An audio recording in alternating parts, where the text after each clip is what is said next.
So, welcome everyone to the Artist Network webinar series. Today, I guess everyone sort of knows everybody. Everyone knows Robbie, but we'll be welcoming Robbie from Ad-Free Cities and Brandism for him to talk a little bit about replacing corporate advertising with art through pressuring councils and also as an act of brandalism.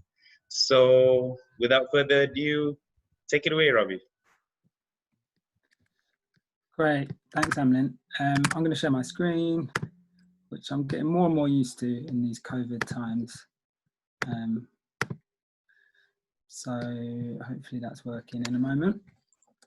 So look, I'm going to chat, guys, for 10 to 20 minutes, and I think one of the more useful things we're going to dive into is how to set up a community arts billboard project and look into not just the idea of that, but the logistics of that, as well as touching on some subvertising tactics that some groups use. So for now, one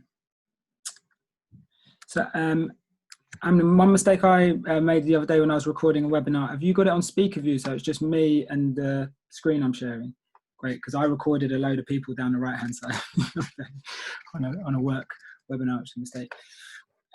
All right, so yeah, hey, I'm Robbie. I'm living in Bristol. I helped set up a group called Adblock Bristol that some of us on this call are part of. And about 3 years ago, because we wanted to start a public conversation about the impact of corporate advertising on our well-being and on the climate and on the environment and on our sense of gender and body image, and how corporate advertising was becoming a dominant story in public space, and how that's actually part of a wider ideological trend of Anglo-Saxon and European capitalism to introduce market exchanges and kind of the commodification of all our social relations and introducing money and stuff like that. So it ranges from very focused critiques on advertising, for example, around like SUVs, promoting SUVs being bad for carbon emissions and climate change, to like big kind of like ideological critiques about the things that we value to be important in our public spaces. But whether we're talking about the narrow issues or the big broad issues, we found we could knock on doors and ask residents if they were against plans to build new digital advertising screens in their neighbourhood, and the answer would nearly always be, yes, I'm very against that. I definitely do not want a digital advertising screen in my neighbourhood. And for whatever their reasons, it was a good way of starting those conversations.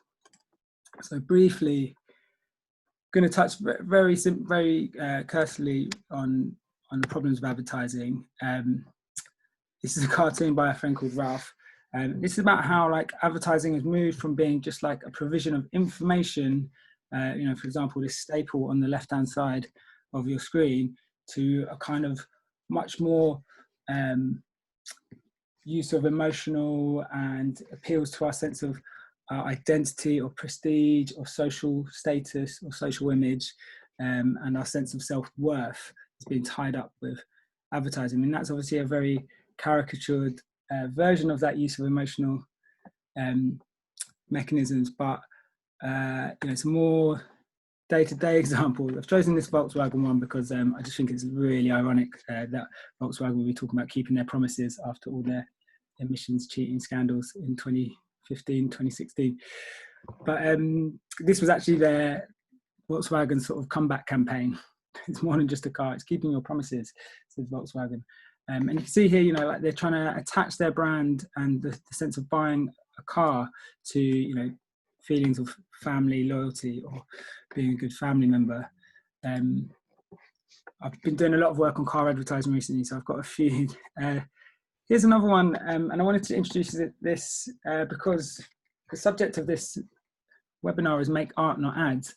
And I think lots of advertisers will quite understandably say, well, actually, a lot of our adverts are artworks. thanks very much. And we put a lot of creative energy into it. And I think that's true. Undeniably, that's true. We've got in the UK, a £24 billion a year industry going to work to sell things. And I know lots of people who work in advertising who would rather be using their creative skills to do something else. But under the current economic system we're set up in, advertising provides a highly lucrative, financially rewarding way of using those creative skills. And here we've got like an Audi advert, and a kind of token use of a woman's body to attach elements of beauty to a car. So whatever way they're doing it, I think I quite like the way Darren Cullen put it. Darren Cullen's a satirical cartoonist based in London. And he put the point quite well when he said, advertising takes a mother's love for her child and uses it to sell bleach, which is, you know, using those complicated emotional devices to sell us stuff. And when you take that into the public space, this is those using of emotions and sometimes quite manipulative techniques in public space through billboard advertising also starts to dominate our public spaces, and particularly our commercial centres or town centres. This is a still from an 80s sci-fi film called They Live, which is worth a watch. It's an okay-ish film. It's a bit weird and sci-fi in places, but it's about a guy who puts on some sunglasses which reveal the truth behind all the things he's seeing in the world. And when he looks up at the billboards, these are the things he sees. But I wanted to show it to ask the question, well, if we want to make art, not ads, what are the other stories that we could tell in public space? And how can art be a way of using, telling a different story?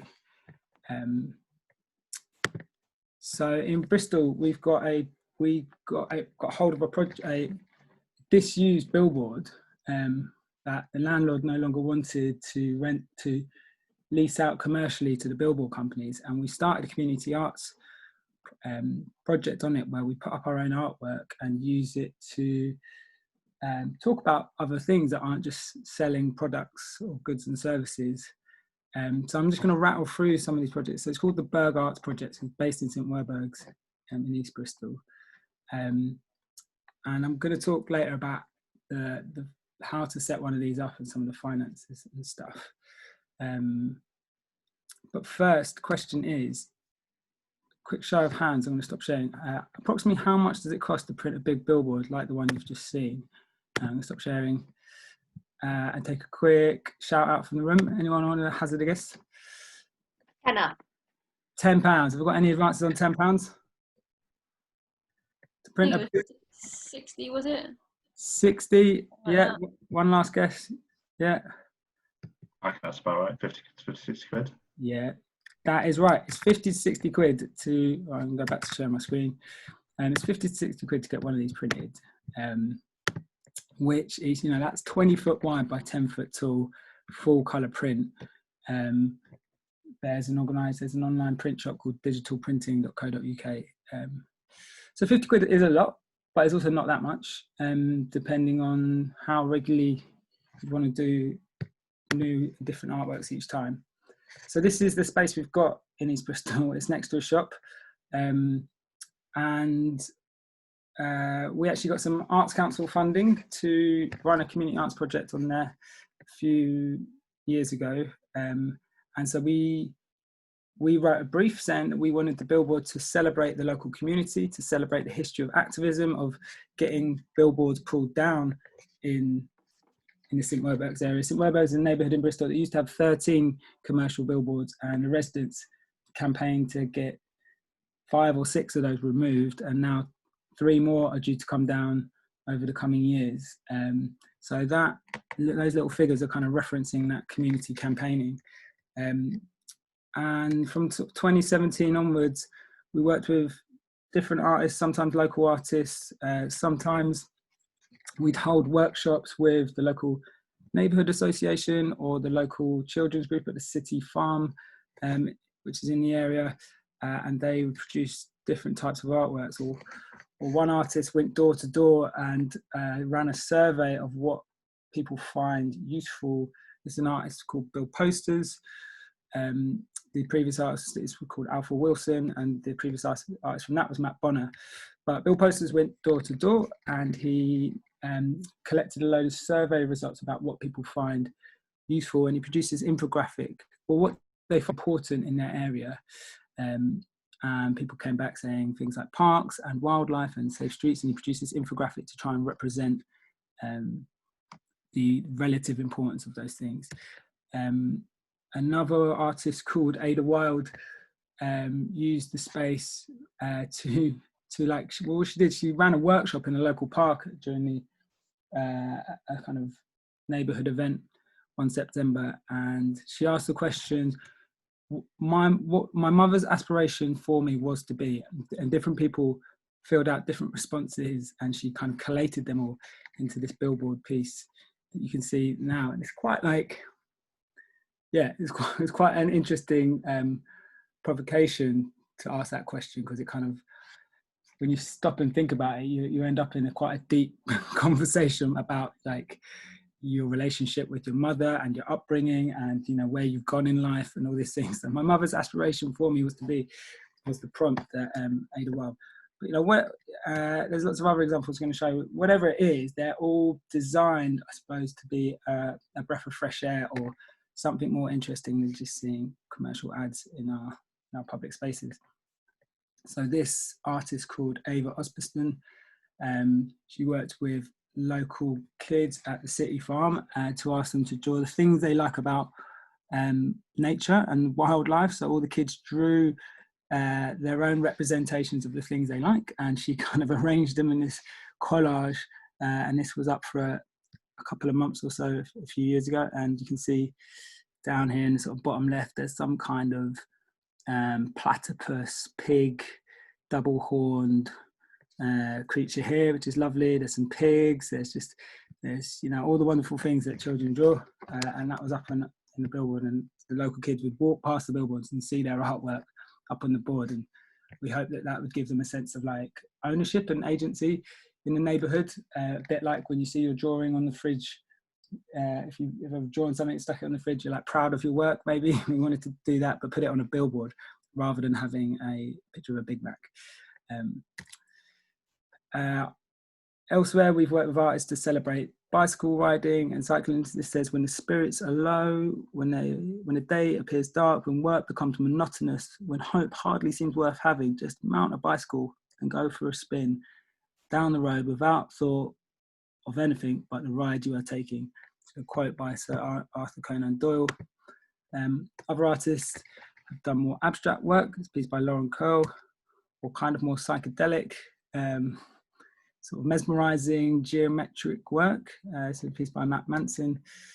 And other artists wanted to celebrate community figures that we don't see celebrated in advertising. So this is this photograph that is mounted on that billboard is a picture of Bristol waste workers, Bristol bin men, who we selected this photo when Collins sent it in because of this research by the New Economics Foundation that found, the New Economics Foundation did some research into the types of value created by different sectors and different employment, and found, broadly speaking, that very high paying jobs like banking and advertising tend to destroy social and environmental value, whereas some underpaid jobs like care work and recycling workers would create social values. And the stats they ran for that they, from their analysis, that was for every £1 spent on wages for recycling workers, it created £6 of social and environmental value.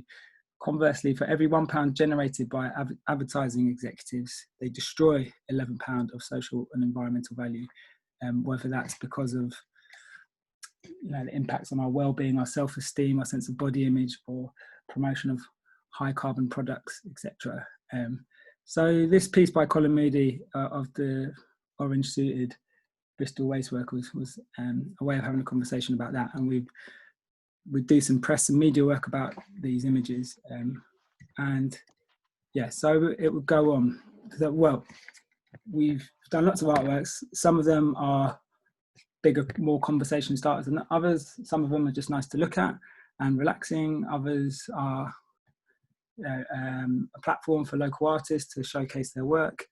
But the idea being is just to ask the question, and not just ask the question, but try and implement it. It's like, what if we turned all the billboards in our cities into canvases for artwork? Like, what would that look like? And partly that's a thought experiment, to just imagine that. I think some people involved in the anti-advertising movement would also say, well, actually, we just kind of want to take a lot of the billboards down, and we don't necessarily want to turn every last one of them into an artwork. Thanks very much, just because there's so many of them.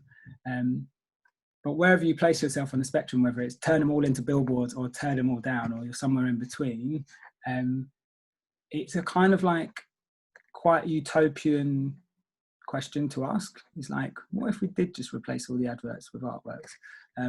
So that's what we're going to do. We're trying to do in some respects through these different public art projects. I'll pause there and ask if I'll stop sharing. The next slide is all about how to do it and some of the costs involved. Does anyone want to jump in with any questions about what they've seen or how the artist participation works with local communities or anything like that? We've actually got a question in the chat. We've got a question from Hema Darshini from Free Ed India. Does the emotion stuff have to do with color use, example, red rage, etc.? We've also got a question from Ivona. Do you know how to pronounce Artikita? I'm not sure if I'm pronouncing that right. And yeah, do you want to answer those guys? Yes, so don't know how to pronounce Artika's name. I think I might have misspelt it as well, which is really bad. Like I should go back and... Probably I spelt it wrong. Artika. Oh yeah, sorry, maybe you spelled... It's Artika, I think. Gosh, I need to check that. Yeah, and Hema, it's a good question. Hey, you from Ad Free India? Have you got a group called Ad Free India? Because that's pretty cool if you do. Can't quite see. Maybe we'll come to that in a minute. I think, yeah, advertisers are well trained in visual communication, and different colours do have different emotional connotations. So yeah, red is traditionally thought of as a colour of energy, of blood, of passion, of death, of warning, of lots of different things. Other colours like teal or blue can be said to be more calm colours. I'm not actually an artist, so I'm sort of just like guessing a little bit, but we let the artist do select. Yeah, it's the artist for the artist to choose what kind of colour scheme they want to use. And there's a question about would a digital advertising screen put up some public art be as part of its sequence be acceptable to anyone? So Yvonne's asked an interesting question there, that a lot of the new advertising infrastructure is now digital. Digital advertising screens are hugely profitable to the ad industry. They can display 6 adverts per minute, which means they can charge, for 1 minute of display, they can get 6 different customers in to display different ads. The changing image also draws the eye of motorists. It's largely aimed at motorists, these big billboards. And so that changing image, which is a distraction to drivers as well, which is a safety issue, but you can charge more for that access. So that's the direction the industry is going in. And it's an interesting question you ask, Ivana, actually.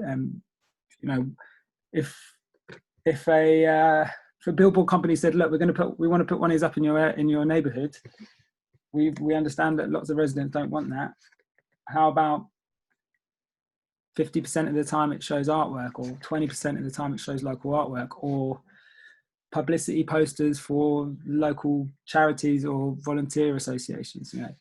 Now, which is a really important question to answer, because actually we should be demanding that from these companies, especially for billboards that have already been built and are going to be very difficult to take down. It's like, why should they have a monopoly on that visual realm? And in a kind of act of recommoning, or nationalization, or however you want to frame it, we should be demanding that space back for civil society, I would argue. But Ivona, do you want to pose the question to the whole group and see what other responses there are? How do other people feel about the question? Yeah, fine. I mean, I just thought that would be a good argument for an advertiser to make, I would have thought. I've also got a bit of a question, I guess in a sense it's a bit related. Like here in Malaysia, we have a lot of highways and flyovers, etc. And some of the things that have been pushed in the past is, instead of them putting massive advertising or billboards on these pylons or these massive like underpasses for the highways, we've tried to push for like plants or things like this, like they do in Thailand, in Bangkok. But they've always gone with, no, that doesn't make us money. Advertising, at the end of the day, getting customers and stuff like this makes them money. But you said like we should demand from them, from these people, etc. How do we demand this, and what sort of argument do you use in that sense? Because a lot of times it's very easy to just ask them, hey, we want this, but what is the argument that we use against it? Because just to say that it's for the community and stuff, I think is not deep enough for it to be a push for them to actually, in a sense, lose money or push money towards a community value or something like this. Yeah, so it's a really good question. And there isn't an easy answer, actually. The short answer is political organising and building power in our local communities, which we need to do for all sorts of reasons. You can object to the content of certain advertisements. So you can say, well, these adverts are bad for air pollution because they promote dirty, polluting vehicles, or these adverts promoting junk food and Big Macs or KFC. Or fizzy drinks, and that's bad for public health. Or this advert is for a new fast fashion brand. It is encouraging unsustainable fashion industry practices. You can object to the content each time and win some arguments. For example, in London, they've banned junk food advertising on Transport for London property on the transport network. But actually, I think the bigger fight is, can we just have less advertising in our lives, please? Can we have more space to think? And could we stop the kind of process of commercializing every last corner of public space and every last social interaction? In Bristol, a few years ago, we had to fight off a proposal to introduce advertising to our parks and public green spaces because the council is understandably very cash strapped at the moment. And one idea, some crazy idea that got proposed, and then they consulted on it and they got a strong answer, was to put advertising in our parks. It's like the places that we go to relax and connect with nature. They were going to try and put some billboards in there. So yeah, we need to like develop these arguments, these public arguments about the impacts of advertising, and to kind of make the impacts of advertising more visible and more conscious, because I think it's impacting us at a subconscious level, and we like to think that we can ignore it, but actually it's very difficult to ignore. Your subconscious does the processes it, whether you consciously read the advert or not.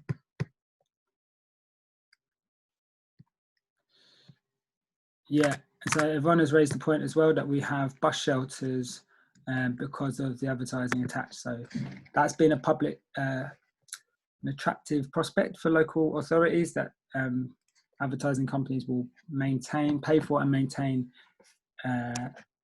bus shelters in order for the right to be able to advertise at the public. That might be true, but what's happening now in the UK is that they're introducing double-sided advertising screens, which take up the same amount of electricity as 4 average UK homes. So again, it's like about sort of demanding a new normal and demanding a new reality of like, this is absurd. All we needed was a bus stop. What we need is good public transport. And you gave us like rubbish buses and an energy intensive advertising screen selling me Big Macs whilst I'm late because the bus hasn't arrived. And it's like, you know, there's a logic that local authorities are following, but we need to question that bigger logic and push back against it. I'm going to move on, if that's all right. Yeah, and thanks to Hema for Hema. Let's stay in touch. If you guys are based in Mumbai, it'd be great to hear about what you're doing there. And I'll go back to sharing my screen. I'm hoping this is going to be useful in this next bit. Let's share my screen. Here we go. Because we talk a lot about the Berg Arts project, but actually we've never really gone through a kind of how-to guide. So these are some costs. So if you can find a billboard in your local community, maybe somewhere that is part of your like social area, a place that you visit fairly frequently, like 1, 2 or 3 times a month, for example, you might find that if you approach the landowner and make them an offer, that they could be willing to give up their contract with a commercial advertiser and rent to you instead. So we pay £600 a year, so £50 per month to rent this space in St Werburgh's.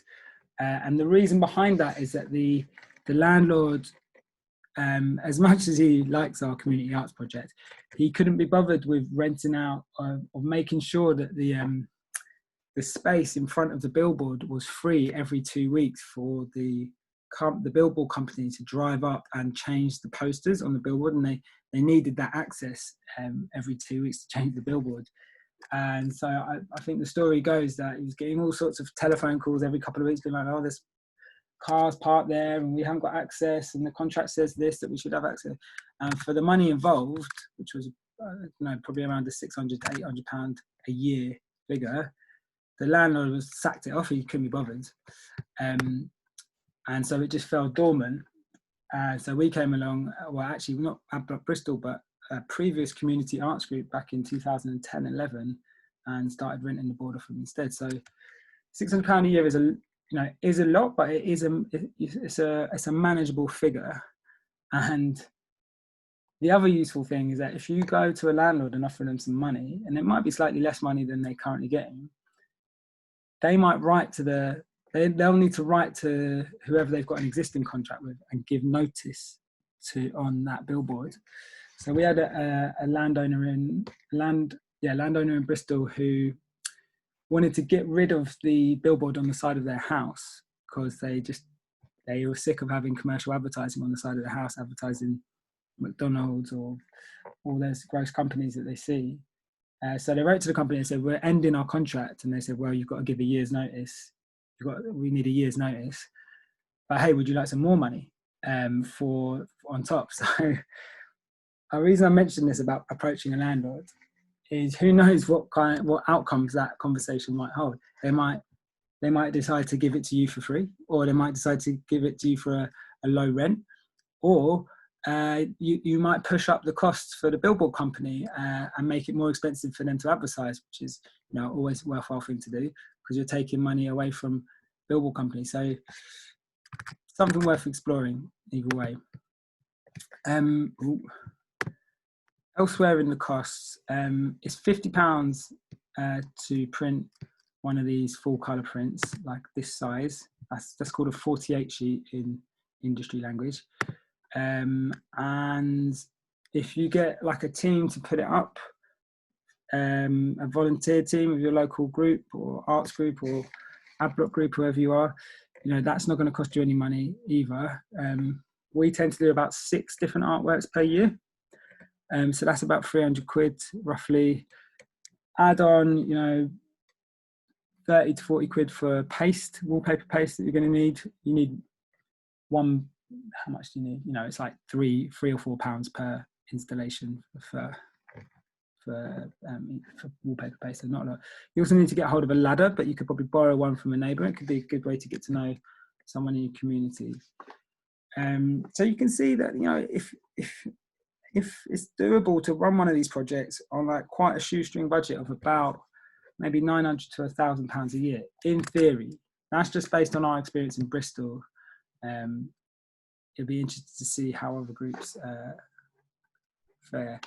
Oh, and last thing to say on the frequency with which you change the billboard is that in the summertime, the artworks, the posters last a long time, like 6 to 8 weeks in the drier weather. But in the winter, the wind and the rain and the stormy weather can often destroy the posters and leave your site looking a wreck. So you should expect to have to change the artworks every 4 weeks or so to make sure that there's always nice artworks up there. That's just a little top tip that we've learned over the last few years. I'll stop sharing there briefly and ask, if anyone's got any questions about those costs and practicalities. Yeah, I wondered, how is AdBlock funded? How is AdBlock funded? So we get for different projects, we've got some Arts Council funding before for that Berg Arts project. We've also been funded by environmental foundations in the UK that we could happy to email a list of different organisations. The Edge Fund actually have a list of useful environmental organisations on their website. The Edge Funders have funded themselves in the UK, but there's also, they've got a list on a webpage called Other Funders. So you can see a whole list of funders there that you can approach. It often helps to be like a incorporated organisation of some sort, like a local residents group or something like that. Was there any questions in the chat box? Not at the moment, but I actually have a question as well about funding and stuff for this. Because like I think like what you said about like contacting landowners is a really smart thing to do, because a lot of people, you never know what you're going to get. Some person might just say, just use it or whatever.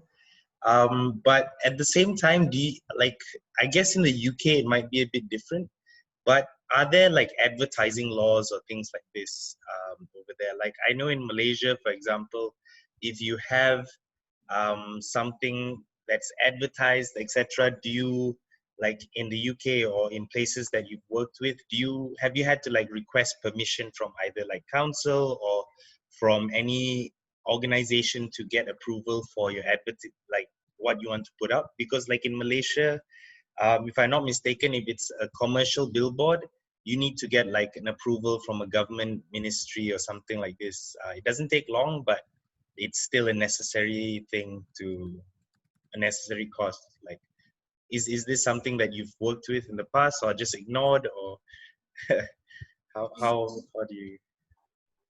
Now in the UK, the planning law is that once the infrastructure has permission, then you can advertise nearly anything you like. There are some restrictions, so you get permission for the billboard infrastructure itself or the digital screen, and then the content of the adverts is regulated through a separate process. So we now have laws against tobacco advertising. You're not allowed to advertise guns or firearms on billboards in the UK. So yeah, that's the separation. It's like the infrastructure and the content. In the UK, they're regulated separately. Great. I think Sarah had a question. Let me just pull it up quickly. Sarah's asking, is there a way to find out who owns the land / side of the house that a billboard is on? For example, if the person who lives there hasn't answered the door or letters, ask and speak. There is a way to do that in the UK, and that is to do a land registry check. This is like a common tactic used by squatters in the UK if you want to check who owns a building and what their interests are, or for whatever reason you might want to find out who owns a building.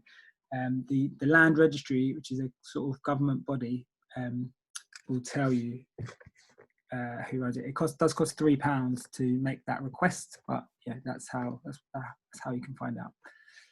They'll tell you a name. Whether they tell you contact details, I imagine they may not, but yeah. Cool. If there's any other questions, we'll crack on. Some other techniques about art in public spaces. Oh, I need to go back to sharing the screen. Yeah, great. So I'm just going to show you a few more images from around Bristol, some other tactics we've used. You know, this is less of a beautiful artwork, more just an idea that we've done in Bristol a few times, which is where you cover this smaller sized advertising unit, which is called a 6-sheet in British advertising industry terms. We just get some big bits of blank paper, cover it up, and then dangle some pens down the side on bits of string, and maybe ask a question, a bit like my mother's aspirations for me were, or I think, or what I love about my neighbourhood is. And then you just let members of the public come and draw their answers and draw whatever they like. And again, it's kind of a participant, whilst it may not produce the world's like most glorious artistic masterpiece, it's a kind of a way of people interacting with these spaces and thinking about these spaces, these commercial advertising spaces in a different way. It's like, why can't we have some of these spaces for decent community notice boards, so that we can publicize, you know, the local soup kitchen or a local gig happening in the park on Saturday evening or wherever it is. But that's not the logic of the economy that we live under. So this little thing is just a nice way of sort of exploring those ideas of public space and ownership and agency. What I want to do now is just show a quick few like before and after shots to sort of help illustrate this idea of how we can do so much more, we can do so much better than just having billboards in our neighbourhoods for new cars or McDonald's. So here is an area called Hotwells near the city centre of Bristol. Here's 2 billboards up on the left hand side, and then they were removed, and a street artist called Silent Hobo did a mural for the local food project there. So, you know, you can see the before and after effect there. Also in St Werburgh's, there used to be 3 billboards up on a roundabout, and these are some of the billboards that the local community had campaigned to get removed.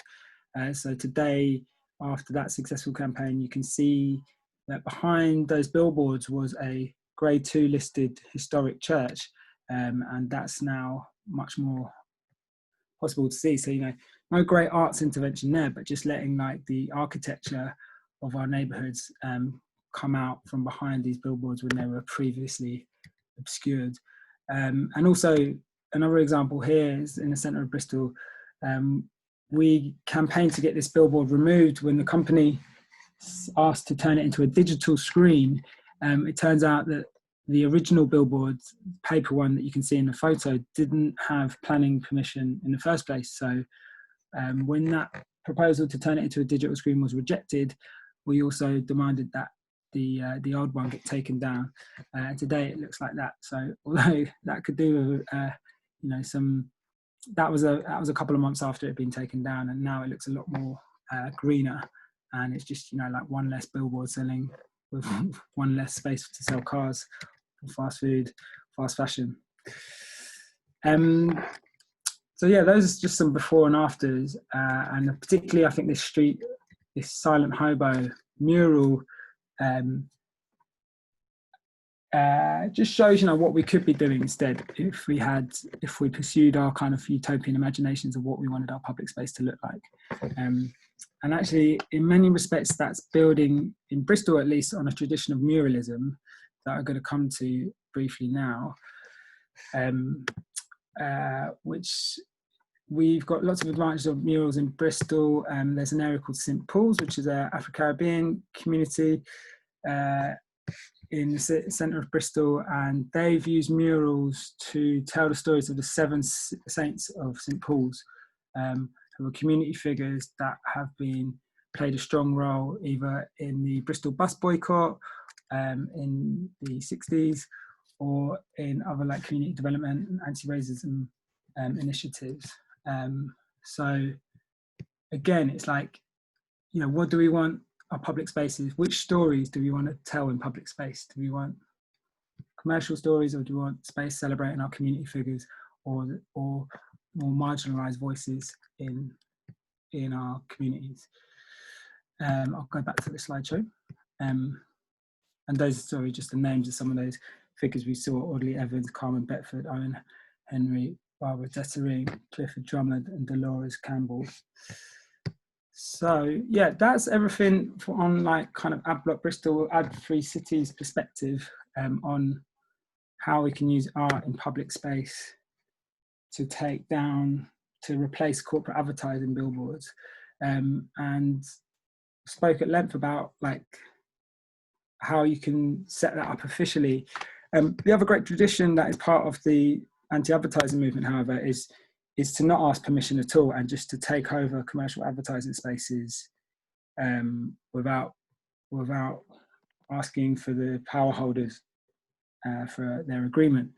So I'm just going to talk for just maybe 5 or 10 minutes on subvertising as an art form, and then we'll look to close maybe about 5 to 6. So yeah, subvertising is subverting advertising. It's a mashup of those two words. It's a tradition that goes back as long as far as like advertising has existed in many respects, but it often takes well-known consumer brands that we're very used to seeing and sort of spins that takes the recognition which we have for those brands and portrays a different image. Some historic examples of subvertising, also sometimes known as culture jamming, were some anti-tobacco activists in Australia called Bugger Up. They were the billboard utilising graffitiists against unhealthy promotions, and they would go and target cigarette advertising, which in the UK and Europe now is banned, was prohibited from 2003 onwards. But all throughout the 80s, doctors, community members, healthcare workers would quite publicly get spray cans and go and alter and amend adverts in public space, whether they've particularly focused on tobacco, but also on like sugary drinks. So here's one affecting Coca-Cola advert here. And yeah, I just found this great website which kind of catalogues that history, called buggerup.org, if you want to have a look through a load of photos got on their website there. In the 90s, as part of the alter globalization movement, Adbusters has become a bit of a noun for like interfering with advertising spaces. They produced a magazine, but they also kind of popularized this idea of altering adverts. And a lot of that was laid out in this book called Culture Jam by Carl Lasn, who's the founder of Adbusters magazines. So they took this technique of taking recognizable brands. Again, they did a bit on tobacco as well. So they took Joe Camel from Camel cigarettes and turned him into Joe Chemo, and put this artwork on billboards in North America, as well as on the emerging internet in the mid to late 90s. Elsewhere, other groups like Brandalism and Special Patrol Group in London have also used this idea of installing artwork to replace corporate advertising, and they've also produced guides on how you can do that. So this is a guide on how to hack a bus stop space that Brandalism have produced, and I think Special Patrol Group took that guide and put it in a bus stop itself, so that members of the public could have a look at it. And I'll just jump ahead to some of the images and detournements and satirical adverts that artists involved with the Brandalism network have done before. These are some interventions in Paris in 2015. I think I'm going to wrap it up there, actually. I suppose there's 2 last quotes. I also just wanted to show quickly, if I can get to it, up top here. There's some guides on the Brandalism website on how to do this, which is brandalism.ch/take-action. And there's a guide called the Subvertising Manual, which is free to download. It is based on a kind of UK context, I think, but it's probably quite a lot of these ad spaces, I imagine, are all the same around the world. So do check out that guide available on brandlism.ch if you'd like to know more. And in many respects, that advertising tradition is based on a sort of principle, underlying ethic of direct action, which is you don't change the world by asking for permission. And from an arts perspective, we can add the idea that art changes people and people change the world. So I'll stop sharing now. Say thanks very much for listening. Awesome, that was amazing. We've got a couple of questions. One from Luke earlier on what grounds were the billboards removed, the ones in front of the church? And also for myself, can those companies that you subvert sue you? Yeah, so to answer Luke's question first, so the way that those billboards were removed was that the community campaign went to the landowner, which is a kind of children art scrap store, an art store / a scrap store, which collects lots of old bits of junk and unwanted items and sells them for like art installations.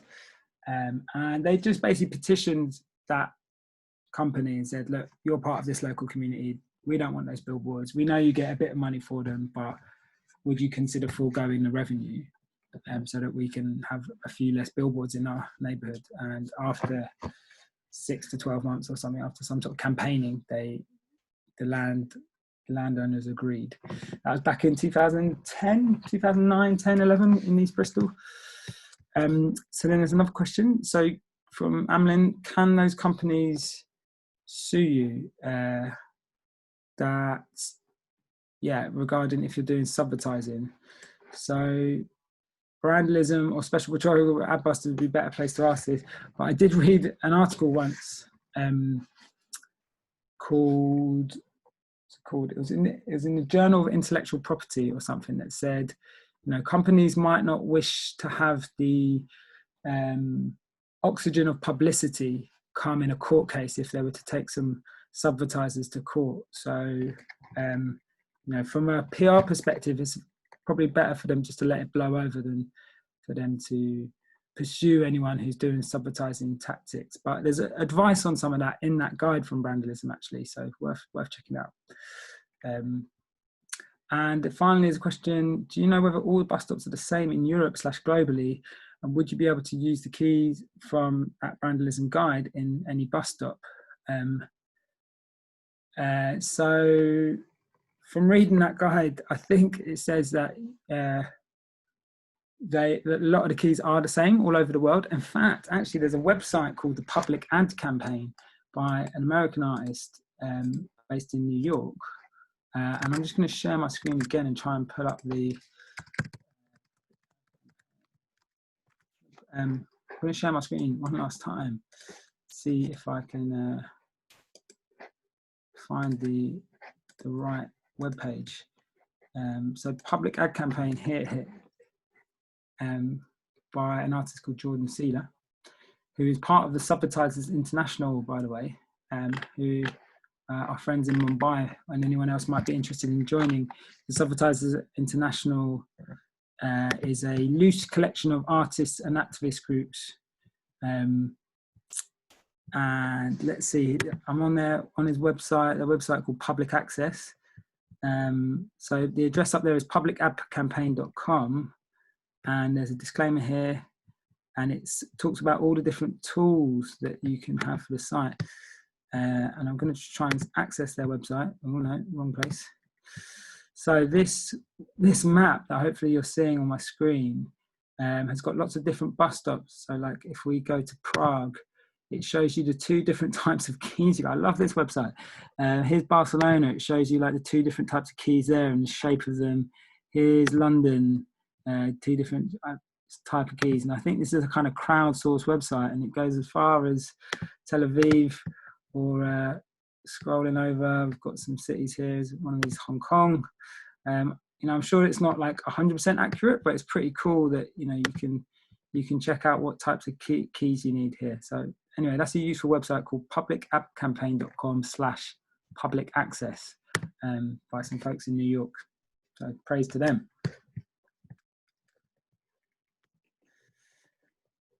And yeah, do you have any advice for those? Another question here, trying to get brandism free ad movement going in their local communities. How do you start? So, should we stop recording here, Amlin, for the sake of... Yep. That sounds good. Great. All For the right. sake